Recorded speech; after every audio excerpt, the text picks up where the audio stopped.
Miss MacLeod সাধারণত 6 মাস আমেরিকায় ও 6 মাস ভারতে থাকতেন। অন্য এক সময় কলকাতায় যাওয়ার পথে তিনি মাদ্রাজে এসেছিলেন। মাদ্রাজ বন্দর থেকে একটা ট্যাক্সি নিয়ে বেলা 1:30 নাগাদ মঠে এলেন। ঠাকুর ঘর তখন বন্ধ হয়ে গেছে। পূজারী তখন ঠাকুরকে বিছানায় শয়ন দিয়েছেন। মিস ম্যাকলাউড অধ্যক্ষ স্বামী সর্বানন্দকে বললেন, আমি স্বামীজির ঘরে যাব। তার ঘর ছিল ঠিক ঠাকুর ঘরের পাশে।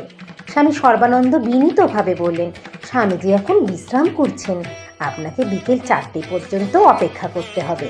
মিস ম্যাকলাউড বললেন, বাজে কথা, স্বামীজি বিশ্রাম করছেন? তিনি যদি বেঁচে থাকতেন তাহলে তিনি বন্দরে গিয়ে আমাকে অভ্যর্থনা করতেন, আর আপনি বলছেন তিনি বিশ্রাম করছেন? এখনই দরজা খুলে দিন।